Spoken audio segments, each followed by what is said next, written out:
Kalau PNS itu sesuai dengan kualifikasi pendidikan, tapi kalau PPPK itu sesuai dengan.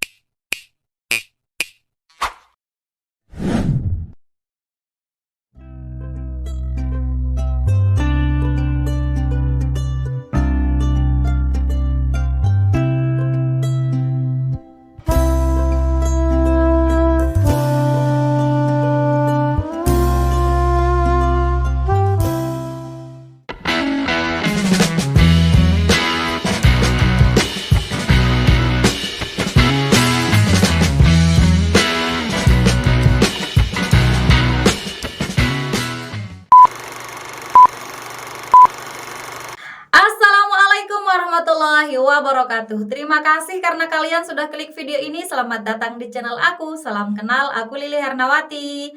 Teman-teman, kali ini kita akan kembali membahas mengenai informasi-informasi penting seputar ASN tahun 2024.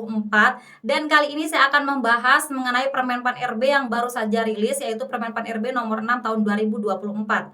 Tapi sebelum itu, buat teman-teman yang belum subscribe channel ini, yuk dukung Mimin dulu dengan klik tombol subscribe kalian. Dan jangan lupa untuk nyalakan juga tombol notifikasinya supaya teman-teman tidak ketinggalan info-info terbaru dari aku. Terima kasih. Oke teman-teman, kita langsung saja untuk membahas mengenai Peraturan Menteri Pendayagunaan Aparatur Negara dan Reformasi Birokrasi Republik Indonesia atau Permenpan RBRI nomor 6 tahun 2024 yang baru saja rilis teman-teman ya, tentang pengadaan pegawai aparatur sipil negara atau ASN teman-teman. ASN teman-teman ya. Oke, kita lanjut lagi teman-teman ya, menimbangnya mungkin tidak perlu saya baca terlalu banyak teman-teman ya. Ini visi misi Indonesia disebutkan untuk menambah pegawai ASN teman-teman ya, dan mengingatnya juga teman-teman nanti silahkan baca sendiri. Kita langsung ke memutuskan Peraturan Menteri Pendayagunaan Aparatur Negara dan Reformasi Birokrasi tentang pengadaan pegawai ASN. Pasal 1.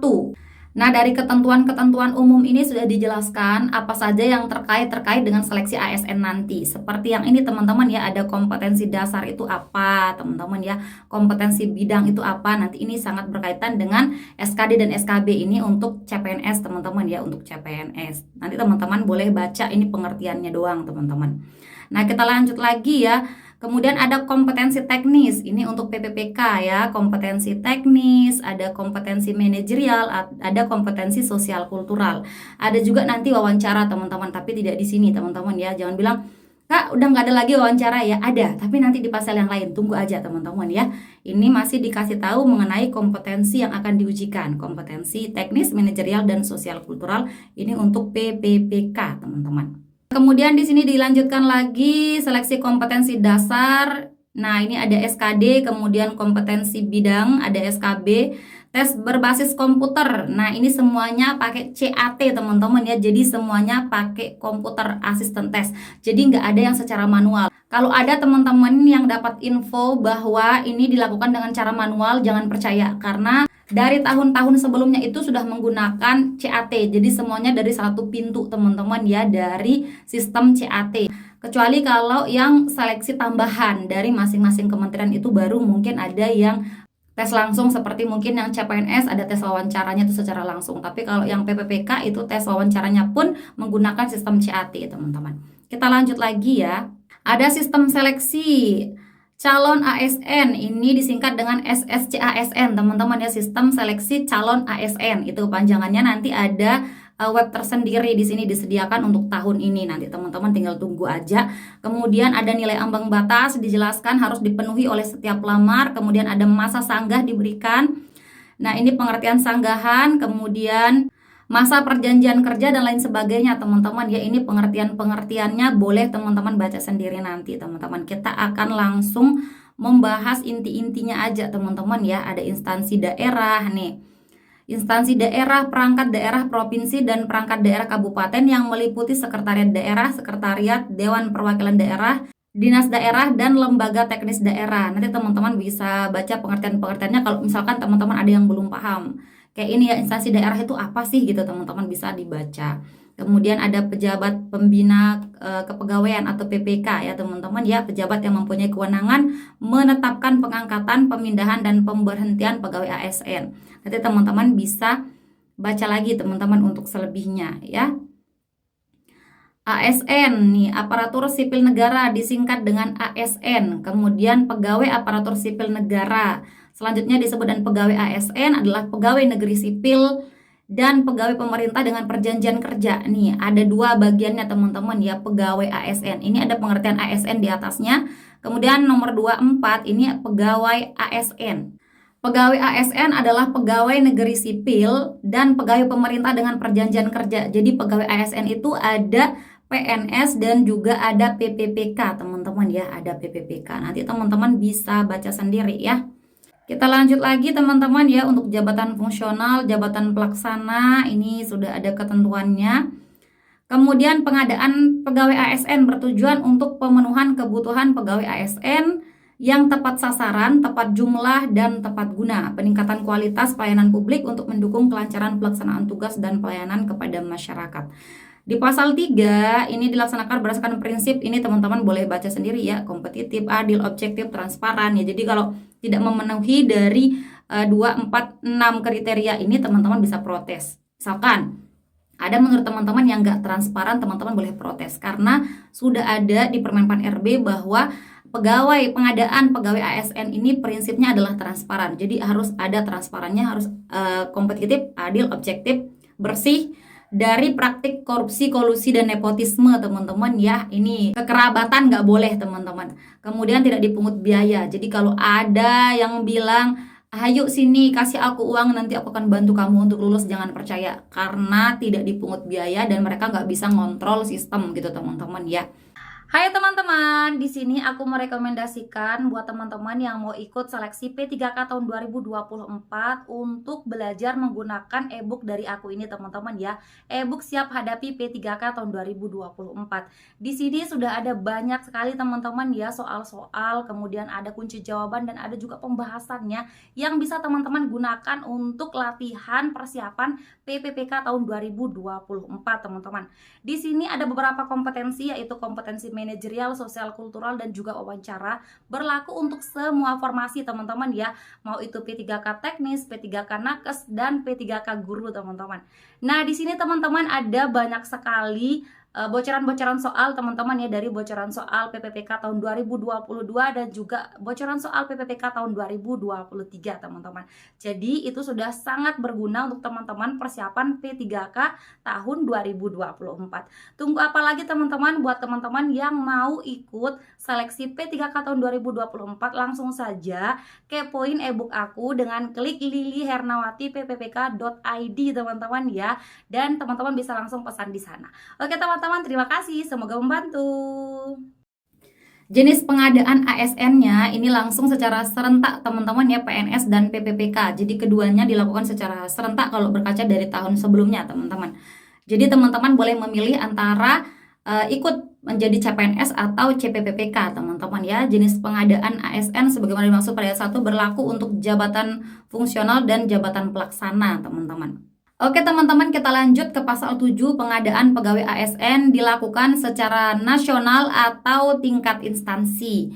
Nah, kemudian pengadaan ASN secara nasional sebagaimana dimaksud dilaksanakan untuk mengisi kebutuhan ASN, teman-teman. Jabatan pelaksana, jabatan fungsional jenjang pemula, terampil, ahli pertama, dan ahli muda, ini secara nasional. Kemudian untuk pengadaan pegawai ASN secara nasional dilakukan oleh Panselnas, teman-teman ya, seleksi instansi pengadaan pegawai ASN dan instansi pembina jabatan fungsional. Nah, di sini pengadaan ASN tingkat instansi sebagaimana dimaksud dilaksanakan untuk mengisi kebutuhan PPPK pada jabatan fungsional, teman-teman ya. Nih, kebutuhan PPPK pada JF ini dilakukan tingkat instansi. Kemudian pegawai ASN tingkat instansi dilaksanakan setelah mendapatkan penetapan kebutuhan yang ditetapkan oleh keputusan menteri. Ini harus ada keputusan mengenai penetapan kebutuhan ya. Jadi ada informasi lowongannya berapa. Kemudian pengadaan pegawai ASN tingkat instansi dilakukan oleh panitia seleksi instansi dan instansi pembina jabatan fungsional. Kita lanjut lagi, teman-teman. Di pasal 8 dijelaskan jenis penetapan kebutuhan pegawai ASN dibagi menjadi penetapan kebutuhan umum dan penetapan kebutuhan khusus, teman-teman. Nah, jenis penetapan kebutuhannya ini ditetapkan dengan keputusan menteri, kita tunggu aja. Kemudian bab 3 panitia pengadaan ASN bagian ke-1 adalah Panselnas, teman-teman ya. Ini teman-teman rincian dari Panselnas aja, teman-teman ya. Silahkan teman-teman boleh baca sendiri. Ini tugas-tugas dari panitia seleksi, teman-teman ya.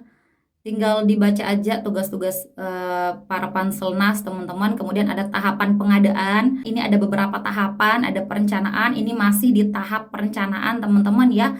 Nah, kemudian nanti kita tunggu pengumuman lowongan, baru kemudian teman-teman pelamaran, seleksi, baru pengumuman hasil seleksi dan selanjutnya, teman-teman ya.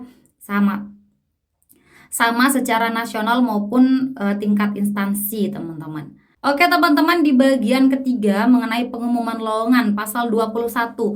Pengumuman lowongan sebagaimana dimaksud dalam pasal 15 dilakukan oleh Panselnas, teman-teman ya, dan panitia seleksi instansi pengadaan pegawai ASN. Panitia seleksi instansi pengadaan pegawai ASN mengunggah tautan pengumuman nih, mengunggah tautan pengumuman lowongan pada pengadaan pegawai ASN secara nasional melalui SSC-ASN. Jadi teman-teman tinggal nunggu aja nanti updatean dari SSC-ASN, teman-teman ya. Kalau tahun sebelumnya itu ada linknya sscasn.bkn.go.id. Nanti kita tunggu lagi untuk tahun ini, semoga masih sama teman-teman ya. Kita terus nunggu updateannya melalui SSC-ASN sejauh mana updatean pengumuman lowongan yang akan diberikan untuk pengadaan seleksi ASN tahun 2024. Nah teman-teman, kita lihat pengumuman lowongan sebagaimana dimaksud dilaksanakan paling singkat selama 15 hari kalender. Pengumuman lowongan paling sedikit memuat jenis pengadaan, nama jabatan.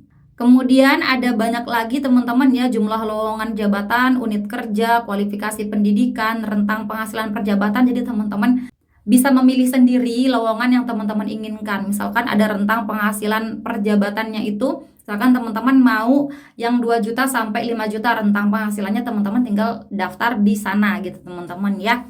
Jadi teman-teman nanti pas lolos nggak kaget lagi, wah gaji saya kok cuman segini. Tidak lagi seperti itu, karena dari teman-teman pelamaran, teman-teman udah tahu rentang penghasilan gaji teman-teman gitu ya. Deskripsi jabatan juga apa nanti yang teman-teman kerjakan, teman-teman tahu. Alamat dan tempat lamaran, jadwal tahapan seleksi, syarat yang harus dipenuhi, kemudian tata cara pendaftaran, layanan bantuan dan lain sebagainya, teman-teman ya, nanti akan ada di web SSC-ASN. Hai teman-teman, buat teman-teman yang ketinggalan terus belum bisa daftar bimbel aku dari batch 1, 2, 3, 4, dan 5, teman-teman bisa banget untuk daftar bimbel batch 6 teman-teman yang udah kita buka. Fasilitasnya banyak banget, kita bimbel melalui online teman-teman via Zoom, dan teman-teman bisa akses di mana saja. Ada rekaman video bimbel, ada PDF soal-soal bimbel, ada pretest, ada post-test, dan ada keuntungan-keuntungan yang lainnya lagi. Dan buat teman-teman yang udah ikut bimbel batch 1 atau 2 atau 3 atau 4 atau 5 atau 6, teman-teman juga bisa daftar lagi bimbel batch lanjutan, teman-teman ya. Di sini soalnya berbeda dari bimbel sebelumnya. Bimbel lanjutan ini recommended banget untuk teman-teman pakai pemantapan untuk menghadapi PPPK tahun 2024 yang kabarnya akan dibuka di bulan Juli atau Agustus ini. Jadi tunggu apa lagi teman-teman, silahkan langsung aja daftar dengan menghubungi WA admin yang ada di sini. Terima kasih teman-teman, dadah, semoga membantu. Nah kemudian di pasal 22 ini dijelaskan mengenai SKB teman-teman ya, SKB tambahan untuk pengadaan PNS, boleh dibaca sendiri teman-teman. Kemudian ada bagian pelamaran. Nah ini juga penting teman-teman untuk kita bahas, bagian kelima, bagian pelamaran. Ini ada di pasal 23, teman-teman boleh cek nanti sendiri kalau teman-teman udah download ya. Setiap warga negara Indonesia mempunyai kesempatan yang sama untuk melamar menjadi ASN dengan memenuhi persyaratan dan prosedur sebagai berikut. Usia paling rendah 18 tahun dan paling tinggi 35 tahun untuk PNS. Jadi di sini saya tuliskan ya, PNS usianya dari 18 sampai 35 tahun yang bisa daftar. Sedangkan untuk PPPK teman-teman ya, PPPK paling rendah 20 tahun ya. PPPK itu dari usia 20 tahun sampai 1 tahun sebelum batas usia tertentu pada jabatan yang dilamar. Jadi misalkan teman-teman ya, usia pensiun ya, usia pensiun dikurangi 1 tahun, min 1 tahun ya teman-teman. Misalkan teman-teman mau daftar sebagai penyuluh gitu teman-teman ya, di tingkat pertama gitu ya, di jabatan yang paling bawah. Nah kemudian untuk usia pensiunnya kemungkinan sekitar 58 tahun, maka yang bisa mendaftar itu dari usia 20 tahun sampai usia 57 tahun gitu teman-teman ya, itu contohnya. Jadi teman-teman yang usianya udah di atas 35 tahun tapi pengen jadi ASN itu bisa banget, nanti jalurnya melalui PPPK teman-teman ya, itu juga sama-sama ASN gitu. Kemudian tidak pernah dipidana dengan pidana penjara berdasarkan putusan pengadilan yang telah memiliki kekuatan hukum tetap karena melakukan tindak pidana dengan pidana penjara 2 tahun atau lebih. Jadi yang tidak boleh mendaftar itu yang sudah dipenjara 2 tahun atau lebih teman-teman ya. Jadi 2 tahun, kalau di bawah 2 tahun teman-teman masih bisa daftar teman-teman, seperti itu. Kita lanjut lagi, tidak pernah diberhentikan dengan hormat atau tidak dengan hormat sebagai PNS, PPPK, prajurit TNI ataupun kepolisian teman-teman ya. Jadi teman-teman yang pernah lulus PPPK atau PNS di tahun 2023 misalkan, teman-teman nggak bisa daftar lagi kalau teman-teman sudah pernah diberhentikan, nggak bisa daftar lagi teman-teman, seperti itu. Tidak berkedudukan sebagai calon PNS, PNS, prajurit TNI atau kepolisian. Tidak menjadi anggota atau pengurus parpol teman-teman ya, ini yang ikut parpol. Kalau teman-teman mau jadi ASN jangan dulu teman-teman ya, ditinggalkan, dipilih salah satu. Kemudian memiliki kualifikasi pendidikan sesuai dengan persyaratan jabatan. Nih kualifikasi pendidikannya harus sesuai dengan persyaratan jabatan, kemudian memiliki kompetensi yang dibuktikan dengan sertifikat keahlian tertentu yang masih berlaku, yang berwenang untuk jabatan yang mempersyaratkan. Ini untuk beberapa saja. Kalau yang tidak mempersyaratkan ya tidak apa-apa. Tapi kalau yang minta sertifikat keahlian berarti itu harus melampirkan sertifikat keahlian, teman-teman. Sehat jasmani dan rohani, kemudian bersedia ditempatkan di seluruh wilayah Indonesia, teman-teman ya. Jadi kalau misalkan teman-teman dipindahkan, teman-teman harus terima. Persyaratan lain sesuai dengan kebutuhan jabatan yang ditetapkan oleh PPK, teman-teman ya.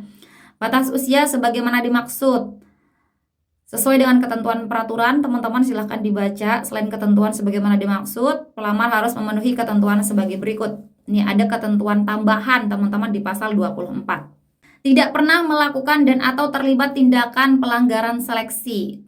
Pelanggaran seleksi nggak boleh. Tidak berstatus sebagai peserta lulus seleksi calon ASN yang sedang dalam proses pengusulan penetapan NIP. Jadi teman-teman yang udah lulus tahun 2023 itu kan banyak yang belum keluar NIP-nya ya, sedang diusulkan. Jadi nggak boleh lagi daftar, tunggu aja NIP-nya keluar teman-teman, seperti itu ya. Memiliki pengalaman terkait dengan bidang tugas jabatan yang dilamar untuk pelamar PPPK. Nah, perhatikan teman-teman ya.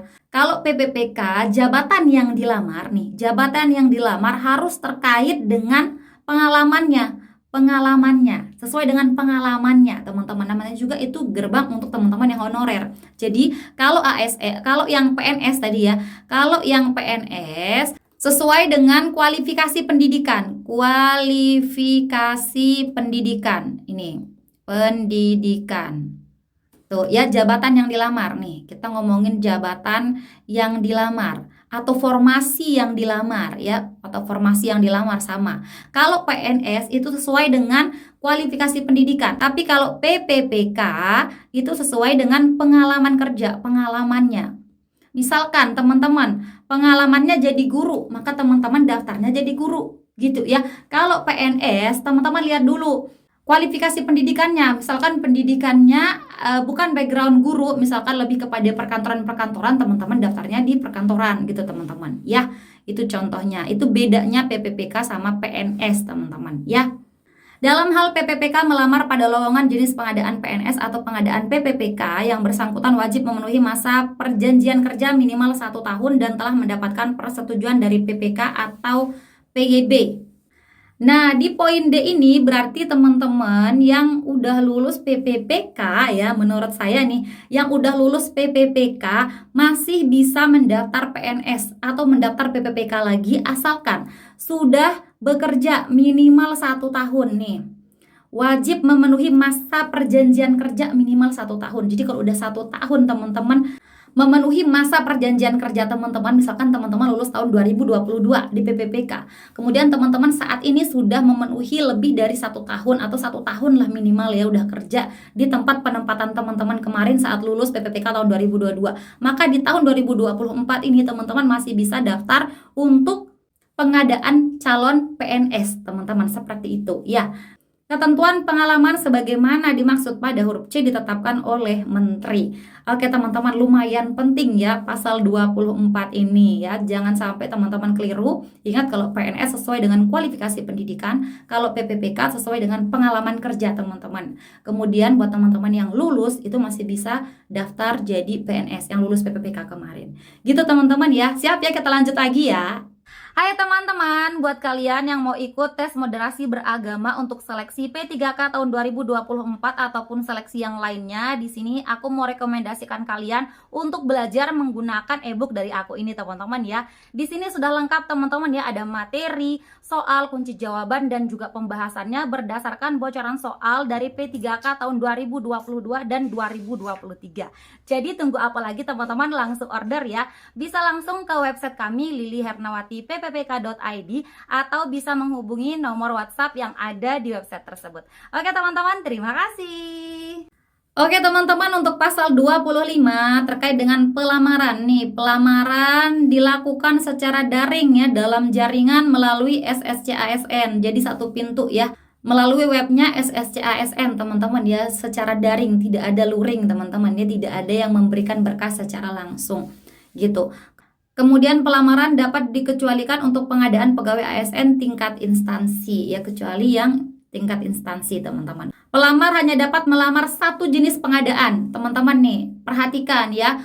Pelamar hanya dapat melamar satu jenis pengadaan ASN, tidak boleh double. Harus dipilih antara PNS dan juga PPPK. Salah satunya aja, nggak boleh dua-duanya dipilih teman-teman. Kemudian pelamar yang dimaksud hanya dapat melamar satu instansi dan satu jenis jabatan. Tuh, satu instansi dan satu jenis jabatan. Tidak boleh lebih teman-teman ya.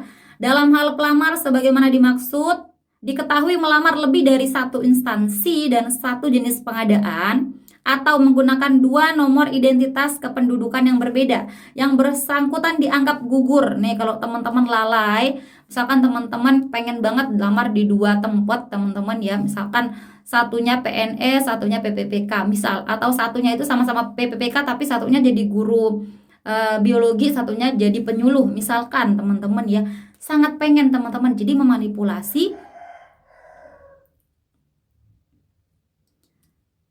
nomor induk kependudukan atau NIK sehingga sistem nggak tahu. Nah kemudian teman-teman ketahuan, maka teman-teman dianggap gugur dan dapat dikenakan sanksi sesuai dengan ketentuan peraturan perundang-undangan. Jadi jangan deh ya, jangan ya gitu ya. Oke, kita lanjut lagi teman-teman, bagian ke-6 terkait dengan seleksi. Untuk pengadaan PNS teman-teman ya, untuk PNS atau CPNS itu ada 3 tahap. Yang pertama seleksi administrasi, yang kedua SKD, kemudian yang ketiga SKB teman-teman. Nanti kita jelaskan lagi lebih rinci teman-teman ya. Nah sedangkan untuk PPPK, pengadaan PPPK itu ada 2 tahapnya, yaitu seleksi administrasi dan seleksi kompetensi teman-teman. Kita lanjut lagi ya untuk seleksi administrasi dulu. Oke, seleksi administrasi dilakukan untuk mencocokkan persyaratan administrasi dan kualifikasi dokumen pelamaran. Jadi teman-teman harus pastikan yang di PNS, teman-teman lamar formasi yang sesuai dengan kualifikasi pendidikan. Kalau sudah sesuai, maka kemungkinan besar teman-teman lulus administrasi. Sedangkan kalau yang PPPK, ini formasi yang dilamar harus sesuai, harus relevan dengan pengalaman kerja teman-teman. Sehingga apa? Sehingga bisa diluluskan gitu teman-teman ya, itu yang pertama. Kemudian di sini kita lihat di bagian yang ketiga ya, panitia seleksi instansi pengadaan harus mengumumkan hasil seleksi administrasi secara terbuka. Jadi tidak ada yang tidak tahu pengumumannya gitu teman-teman ya. Kalau teman-teman tidak memenuhi persyaratan administrasi, maka dinyatakan tidak lulus seperti itu. Kita lanjut lagi. Kalau yang lulus administrasi, maka dia akan mengikuti SKD untuk yang PNS, sedangkan yang PPPK mengikuti seleksi kompetensi, teman-teman, seperti itu. Untuk masa sanggah seleksi administrasi, jadi setiap seleksi itu ada masa sanggahnya teman-teman ya. Setelah teman-teman mengikuti seleksi administrasi, kemudian pengumuman kelulusan itu ada masa sanggah. Jadi buat teman-teman yang merasa tidak adil loh saya nggak lulus, teman-teman bisa sanggah di sana. Gitu teman-teman ya. Kemudian nanti ada seleksi SKD, kalau yang PNS habis itu ada lagi masa sanggahnya. Nah untuk yang PPPK setelah nanti teman-teman ikut seleksi kompetensi ada lagi masa sanggahnya seperti itu teman-teman ya. Di sini teman-teman bisa lihat ya, paling lama nih mengajukan sanggah paling lama 3 hari kalender sejak hasil seleksi administrasi diumumkan. Misalkan diumumkan tanggal 1 Agustus misal ya, November dah ya, biar nggak terlalu dekat. November misalkan diumumkannya, maka teman-teman masa sanggahnya kemungkinan sampai tanggal 4 gitu teman-teman ya, sampai tanggal 4 November. Jadi cuman 3 hari aja gitu untuk masa sanggahnya. Kemudian nanti akan diumumkan ulang hasil seleksi administrasi paling lama 7 hari kalender sejak berakhirnya waktu pengajuan sanggah. Nah, di sini berarti kalau kita ambil contoh dari yang tadi di atas, tanggal 4 berakhir masa sanggah tinggal ditambahin 7 gitu teman-teman. Jadi diumumkannya sekitar tanggal 11 November teman-teman, seperti itu ya, melalui satu pintu ya nanti dari web SSCASN teman-teman. Oke, kita lanjut lagi ya. Hai teman-teman, buat teman-teman yang mau ikut seleksi PPPK guru untuk PGSD, di sini aku merekomendasikan kalian belajar pakai e-book dari aku ini teman-teman ya. Di sini sudah lengkap, ada soal-soal kompetensi teknis, manajerial, sosial kultural dan juga wawancara. E-book ini berisi 200 bocoran soal kompetensi teknis dan juga 68 bocoran soal manajerial, sosial kultural dan juga wawancara. Jadi buat teman-teman silahkan teman-teman belajar pakai e-book dari aku ini dan jangan lupa dikembangin lagi soal-soalnya untuk latihan teman-teman ya. Tunggu apa lagi, langsung aja order melalui WA admin dan juga bisa melalui website aku di lilihernawatippppk.id. Oke teman-teman, terima kasih, semoga membantu. Oke teman-teman, untuk yang SKD ya, SKD itu untuk yang CPNS ya, CPNS, SKD ini ada beberapa rinciannya teman-teman ya. Yang pertama tes wawasan kebangsaan atau biasa dikenal dengan TWK, kemudian tes intelijensia umum TIU, dan yang terakhir tes karakteristik pribadi TKP. Ini yang 3 ini. Beda antara teman-teman yang ikut PNS dan juga PPPK ya, beda soalnya dan beda jenis soalnya. Ini untuk yang CPNS teman-teman ya. Oke, untuk selanjutnya teman-teman yang mau ikut CPNS bisa dibaca teman-teman ya. Ini terkait dengan pengadaan SKD teman-teman. Kemudian untuk SKB ini masih lanjutan setelah teman-teman lulus dari SKD ya. Nanti mengikuti tahap 2-nya itu SKB ya teman-teman. Untuk menilai kesesuaian antara kompetensi bidang yang dimiliki oleh pelamar dengan standar kompetensi bidang sesuai dengan kebutuhan jabatan teman-teman. Nah, di sini teman-teman yang mau ikut CPNS bisa diperhatikan ya di sini bahwa SKB teman-teman dilakukan atau menggunakan CAT-BKN. Jadi pakai CAT-BKN SKB-nya ya, tidak secara manual gitu. Materi SKB untuk jabatan fungsional disusun oleh instansi pembina jabatan fungsional dan diintegrasikan ke dalam bank soal pada CAT-BKN. Kemudian untuk jabatan pelaksana disusun oleh instansi teknis jabatan pelaksana atau dapat menggunakan soal SKB yang sesuai atau masih satu rumpun dengan jabatan fungsional terkait. Nah, kemudian teman-teman selain materi SKB dengan CAT-BKN, materi SKB dapat berupa. Nah, jadi selain dari CAT-BKN bisa jadi ada tambahan lagi. Apa itu? Bisa tes psikotes, bisa tes potensi akademik, bisa juga teman-teman ya. Yang lainnya juga bisa tes kemampuan bahasa asing, tes kesehatan jiwa teman-teman ya, tes kesegaran jasmani, tes praktik kerja, uji penambahan nilai dari sertifikat kompetensi wawancara dan tes lainnya. Dan bisa yang lainnya juga teman-teman ya, yang sesuai dengan jabatan yang teman-teman lamar. Nah, untuk ketentuan SKB, pelaksanaan SKB pada instansi pusat menggunakan CAT-BKN. Selain melaksanakan SKB, kita lihat dia bisa melaksanakan SKB tambahan paling banyak 3 jenis ya. Antara yang tadi disebutin SKB-SKB lainnya kan ada banyak tuh. Ada tes bahasa asing, psikotes, kemudian tes akademik itu bisa dipilihkan paling banyak itu 3 ya. 2 bisa, 1 bisa tergantung dari masing-masing instansi teman-teman, seperti itu. Nah, kemudian di sini SKB tambahan diberikan bobot kumulatif paling tinggi 50% ya, tidak boleh lebih dari itu, nggak boleh mengalahkan CAT BKN-nya teman-teman ya, tidak boleh mengalahkan SKB yang di CAT BKN ya. Jadi maksimal untuk SKB tambahan itu 50%. Nah, di sini untuk tes wawancara, kalau mengadakan tes wawancara, maka bobot paling tinggi 10% dari nilai SKB secara keseluruhan, teman-teman ya. Jadi nggak boleh banyak-banyak karena kalau wawancara itu ada kemungkinan tidak transparannya, teman-teman ya. Ada peluangnya karena tidak dilakukan dengan sistem CAT, teman-teman ya. Kalau yang di CPNS biasanya langsung tatap muka wawancaranya, teman-teman. Jadi bobotnya nggak boleh banyak-banyak, teman-teman, seperti itu. Nah, sedangkan untuk instansi daerah teman-teman ada juga CAT BKN-nya. Nah, kalau SKB untuk CAT BKN ini bobotnya paling rendah 60% teman-teman. Kemudian SKB tambahan ini paling tinggi bobotnya 40%. Jadi beda instansi pusat sama instansi daerah ya. Kalau yang ini instansi daerah yang pasal 36, kalau yang sebelumnya itu yang instansi pusat, teman-teman, seperti itu. Untuk yang seleksi kompetensi, ini untuk yang PPPK, teman-teman ya, perhatikan. Ini untuk, kalau seleksi kompetensi itu adalah untuk PPPK.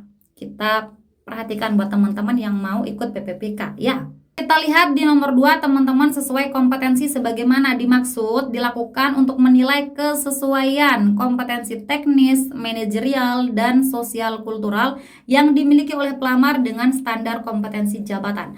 Nah, kemudian seleksi kompetensi ini memuat beberapa hal. Yang pertama, seleksi kompetensi teknis, kemudian yang kedua manajerial, dan yang ketiga adalah sosial kultural.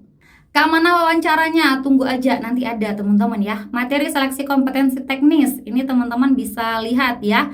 Disusun oleh instansi pembina jabatan fungsional atau instansi teknis jabatan pelaksana untuk selanjutnya diintegrasikan ke dalam bank soal CAT BKN. Jadi dari instansi teman-teman soal untuk kompetensi teknis. Nih yang pertama dari instansinya, kemudian dimasukkan ke CAT BKN gitu teman-teman. Kita lanjut untuk yang materi kompetensi manajerial dan sosial kultural ya. Manajerial atau dan sosial kultural atau mansos teman-teman ya, saya sebutnya mansos, disusun oleh tim penyusun naskah soal seleksi di bawah koordinasi Panselnas. Jadi kalau mansos itu dari Panselnas, bukan dari instansi. Jadi soalnya hampir mirip-mirip semua, mau teman-teman formasi apapun, formasi PPPK teknis, PPPK guru, PPPK nakes, kalau mansosnya itu hampir mirip semua teman-teman ya, karena itu tim penyusun naskah soal seleksi yang membuatnya ya, di bawah pengawasan Panselnas, bukan dari instansi masing-masing. Yang beda itu hanyalah di kompetensi teknis, karena yang buat adalah instansi masing-masing. Jelas teman-teman ya, semoga tidak ada pertanyaan lagi dan semoga semuanya paham terkait dengan soal-soal untuk PPPK ini teman-teman. Nah teman-teman, buat teman-teman yang nanya wawancara di mana, nih dia teman-teman ya, pasal 39. Seleksi pengadaan PPPK dilakukan dengan mempertimbangkan integritas dan moralitas. Nah, integritas dan moralitas yang dimaksud dilaksanakan dengan wawancara. Tuh, ada wawancaranya ya. Jadi selain kompetensi teknis, manajerial, sosial, kultural, ada juga wawancara teman-teman. Oke. Seleksi wawancara dilaksanakan dengan metode CAT BKN. Jadi sama ya teman-teman ya, kompetensi teknis, mansos, dan juga wawancara ini pakai CAT BKN, pakai komputer semua, nggak ada yang secara manual ya.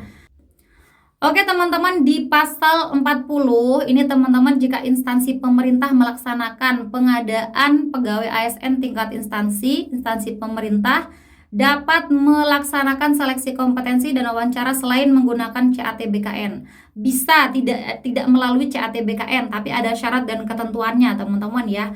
Nah, di sini kita lihat instansi pemerintah yang melaksanakan seleksi sebagaimana yang dimaksud, menyampaikan mekanisme dan pedoman seleksi kepada menteri. Jadi, sebelum mereka atau instansi ini mengadakan seleksi di luar CAT BKN, maka dia harus memberikan gitu teman-teman ya, mekanisme dan pedoman seleksinya teman-teman ya, dan harus mendapatkan persetujuan dari BKN teman-teman, seperti itu ya. Dan ada ketentuan-ketentuan lainnya di sini bisa dibaca teman-teman, tapi sebagian besar dari instansi-instansi pasti melalui CAT BKN teman-teman ya, jarang yang tidak melalui CAT BKN gitu teman-teman ya. Nah, seleksi kompetensi teknis tambahan nih ada beberapa yang memang mengadakan seleksi kompetensi teknis tambahan ya, di luar yang tadi, di luar kompetensi teknis, kemudian mansos dan wawancara itu biasanya ada yang mengadakan seleksi kompetensi teknis tambahan. Kita lihat di sini teman-teman di pasal 41. Instansi pusat dapat melaksanakan seleksi kompetensi teknis tambahan dengan menambahkan paling banyak 3 jenis bentuk tes. Misalkan dia mau wawancara tatap muka langsung boleh, atau wawancara bahasa Inggris boleh teman-teman ya, dan lain sebagainya. Dalam hal pelaksanaan kompetensi teknis terdapat jabatan yang bersifat sangat teknis atau keahlian khusus. Nih, instansi daerah dapat melaksanakan seleksi kompetensi teknis tambahan paling banyak 1 jenis atau bentuk tes setelah mendapatkan persetujuan menteri. Ini untuk yang bersifat sangat teknis atau keahlian, misalkan ahli dalam pemadam kebakaran misalkan ya, dan lain sebagainya. Itu contohnya aja teman-teman ya. Nah, kemudian kita lihat di sini seleksi kompetensi teknis tambahan dapat berupa tes wawancara. Nah, wawancara tatap muka ya, di luar wawancara yang tadi pakai sistem CAT itu boleh gitu teman-teman. Nah, kita lihat pembobotannya teman-teman ya. Seleksi kompetensi teknis tambahan diberikan bobot kumulatif paling tinggi 50% gitu teman-teman ya, untuk kompetensi teknis tambahan di luar CAT BKN gitu. Kemudian di sini untuk tes wawancara di kompetensi teknis tambahan ya, kalau mengadakan tes wawancara untuk kompetensi teknis tambahan yang tatap muka ya di luar CAT BKN itu paling tinggi bobotnya 10% teman-teman dari keseluruhan kompetensi teknis gitu. Nah, di pasal 42 ini terkait dengan instansi pemerintah yang mau menyelenggarakan seleksi kompetensi teknis tambahan teman-teman ya, ada ketentuan-ketentuannya, nanti teman-teman bisa baca sendiri teman-teman. Kita lanjut aja ya, pengolahan hasil akhir nilai. Di sini untuk PPPK akan mendapatkan penambahan nilai ya teman-teman ya, untuk yang memiliki sertifikat kompetensi. Nah, di sini ada ketentuannya bahwa sertifikat kompetensi bobotnya paling tinggi 10% saja dari nilai paling tinggi kompetensi teknis, seperti itu teman-teman. Pengolahan hasil SKB. Nah, ini teman-teman yang poin ketiga ya mungkin ya. Pasal 45 poin ketiga, pengolahan hasil integrasi nilai sebagaimana yang dimaksud sesuai dengan ketentuan sebagai berikut. Jadi SKD sebesar 40%, SKB sebesar 60%. Jadi lebih besar SKB-nya. Nah, teman-teman kalau yang udah lulus SKD ikut SKB kan pasti ada nilai-nilainya nih. Lebih besar SKB daripada SKD, teman-teman, seperti itu. Oke teman-teman, untuk pelamar yang memiliki nilai yang sama, ini ada pengolahan nilainya ya, dan penentuan kelulusan akhir secara berurutan. Yang pertama, nilai kumulatif SKD yang tertinggi. Misalkan sudah di hasil akhir teman-teman ya, si A dan si B, ini nilai akhirnya sama-sama, misalkan katakan 926, misalkan 926 gitu ya, sama-sama. Tapi di sini yang pertama dilihat untuk menentukan siapa yang lulus ya, karena A dan B cuma satu formasi misal gitu ya. Dilihatnya nilai kumulatif SKD. SKD-nya siapa yang paling besar, itu yang diluluskan. Kemudian ternyata SKD-nya masih sama juga gitu ya, masih sama nih A sama B, SKD-nya sama. Baru dilihat tes karakteristik pribadi atau TKP. Dari SKD itu kan ada beberapa teman-teman ya. Yang paling pertama dilihat adalah TKP-nya dulu. TKP, karena sama-sama SKD-nya. Ternyata TKP-nya sama. Wah, TKP sama juga. Lalu yang kedua dilihat TIU-nya, tes intelijensia umum ya, TIU-nya. Baru yang ketiga ternyata TIU-nya sama lagi. Yang ketiga dilihat TWK-nya, tes wawasan kebangsaan. Jadi TKP itu penting banget teman-teman ya, TKP ini jangan disepelein. Nih, TKP itu nggak boleh disepelein. Itu kan cuma pengambilan sikap, Kak. Jangan disepelein karena itu sangat menentukan. Kalau teman-teman sama nilainya, maka yang dilihat yang pertama adalah TKP-nya dulu. Di SKD itu dilihat TKP-nya dulu ya. Kita lihat lagi, kalau TWK-nya sama lagi Kak. Di huruf C disebutkan kalau TWK-nya masih sama, dilihat nilai indeks prestasi kumulatif. Tuh, IPK pada saat teman-teman lulus, IPK-nya dilihat. Kalau teman-teman misalkan dibutuhkan kualifikasi S1, maka IPK di S1-nya dilihat. Atau mungkin teman-teman yang jadi dosen dilihat di IPK S2-nya, teman-teman, seperti itu ya. Kalau yang lulus SMA Kak, yang lulus SMA dilihat nilai rata-rata yang tertinggi yang tertulis di ijazah, dilihat ya teman-teman. Nah, kemudian gimana Kak kalau IPK-nya masih sama lagi? Kalau IPK masih sama lagi, nih dilihatnya apa? Usia, teman-teman ya, usia pelamar. Usia yang dilihat adalah usia yang tertinggi. Misalkan si A ini umurnya nih semuanya udah sama. SKD-nya sama, kemudian TKP sama, kemudian TIU-nya sama, teman-teman ya, TWK sama, IPK sama. Usianya dilihat, usianya misalkan si A ini usianya baru 28 tahun, si B usianya 31 tahun, maka yang lulus adalah si B. Seperti itu contohnya teman-teman ya. Oke, paham teman-teman ya. Kita lanjut lagi ya. Hai teman-teman, buat kalian yang mau ikut seleksi P3K tahun 2024 dan teman-teman penasaran banget bagaimana sih rasanya seleksi P3K, sini nih, aku mau rekomendasikan kalian untuk coba tryout PPPK tahun 2024 di website aku teman-teman ya. Teman-teman langsung saja ke website aku liliharnawati.pppk.id. Dan ini itu udah lengkap banget soal-soalnya teman-teman ya. Ada 90 soal kompetensi teknis, ada 25 soal manajerial, 20 soal sosial kultural, dan 10 soal wawancara. Udah sesuai banget dengan tes yang asli teman-teman. Dan juga untuk waktunya sudah kami setting seperti tes yang asli 120 menit untuk sesi pertama dan 10 menit untuk sesi kedua. Jadi teman-teman tunggu apa lagi, mumpung masih ada harga promo dan tentunya harga di website aku ini lebih murah daripada di website-website lainnya. Oke teman-teman, silakan aku tunggu ya. Nah, yang tadi itu adalah untuk PNS teman-teman ya, untuk pelamar calon PNS. Nah, gimana kalau yang calon PPPK? Kak, ada nih calon PPPK, aman ya. Kalau nilainya sama untuk pelamar PPPK gimana? Di sini teman-teman kita lihat ya, dalam hal pelamar memperoleh nilai yang sama nih. Penentuan kelulusan akhir secara berurutan, dilihat yang pertama nih si A dan si B sama nilainya nih, sama gitu ya. Nilai kompetensi teknis tertinggi yang pertama dilihat adalah kompetensi teknis. Nah, gimana Kak kalau nilai antara si A dan si B kompetensi teknisnya masih sama? Kita lihat di sini apalagi yang dilihat. Nilai kumulatif kompetensi manajerial dan sosial kultural yang tertinggi. Jadi yang dilihat adalah yang kedua, nilai mansosnya digabung sos ya, manajerial dan sosial kultural digabung, baru dilihat mana yang lebih tinggi, itu yang kedua. Gimana Kak kalau misalkan masih sama nih, nilai mansosnya masih sama? Kita lihat lagi di sini ya, nilai wawancara yang tertinggi yang diambil, mana yang lebih tinggi nilai wawancaranya. Wawancara. Gimana Kak kalau wawancaranya masih sama? Kalau wawancara masih sama, baru yang keempat yang dilihat adalah usia. Mana yang paling tinggi? Misalkan si A usianya 35 tahun. Kemudian si B usianya baru 25 tahun, maka yang lulus adalah si A. Gitu teman-teman ya, paham ya? Oke. Beda ya teman-teman ya penentuan kelulusan antara CPNS dan juga CPPPK. Tapi teman-teman harus tetap semangat karena dua-duanya adalah ASN. Oke teman-teman, kita next lagi ya. Oke teman-teman, kita langsung ke paragraf 11 terkait dengan larangan. Karena ini penting banget teman-teman tahu ya, supaya teman-teman tidak kena sanksi atau larangan. Yang pertama nih, pasal 50 yang pertama, pelamar dilarang membantu dan melakukan kecurangan pada seluruh tahapan pengadaan pegawai ASN. Jadi misalkan teman-teman membantu tetangganya untuk tetangga komputernya ya saat melakukan CAT untuk menjawab soal, itu nggak boleh. Kemudian melakukan kecurangan yang lain, misalkan memanipulasi NIK ya karena mau daftar lebih dari satu jabatan, itu nggak boleh gitu teman-teman, dan lain sebagainya.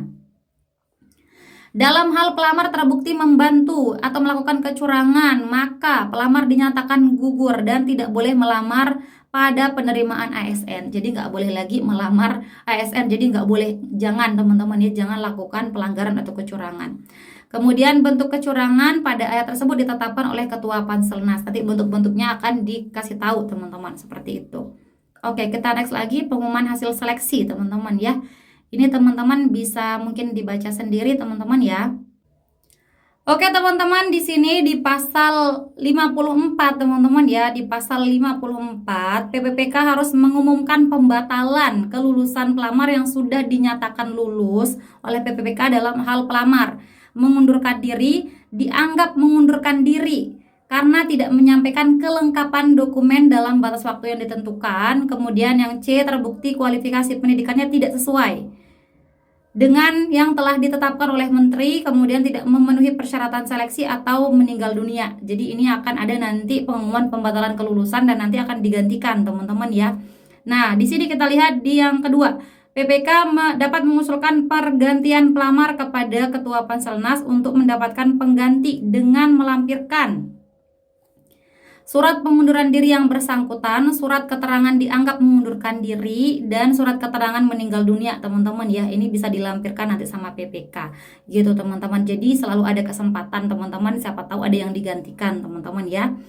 Nah, di sini teman-teman yang berikutnya bagian ke-9 terkait dengan perjanjian kerja PPPK.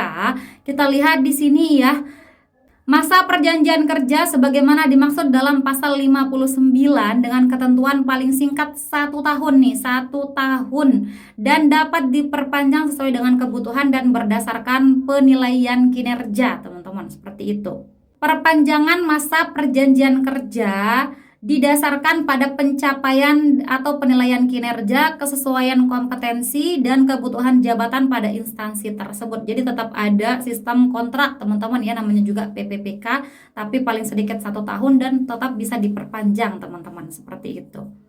Nah, kemudian di poin yang ketiga, penentuan perpanjangan masa perjanjian kerja dilakukan berdasarkan beberapa pertimbangan, yaitu ada jenis pekerjaannya, jenis jabatan, kemudian prediksi beban kerja, ketersediaan anggaran, dan juga batas usia pensiun. Itu selalu dipertimbangkan, teman-teman. Sedangkan untuk masa percobaan PNS di bagian ke-10, teman-teman ya, masa percobaan nih paling lama 1 tahun. Ini juga di PNS ada masa percobaannya, nggak langsung jadi PNS ya, CPNS dulu gitu, teman-teman. Nah, di sini instansi pemerintah wajib memberikan pendidikan dan pelatihan, teman-teman ya, kepada calon PNS selama masa percobaan, teman-teman ya, dan hanya dapat diikuti 1 kali saja. Itu untuk yang PNS.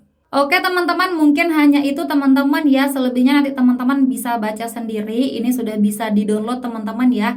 Nah, ini sudah ditetapkan pada tanggal 18 Juli oleh Menteri Pendayagunaan Aparatur Negara dan Reformasi Birokrasi RI, yaitu Abdullah Azwar Anas, teman-teman ya.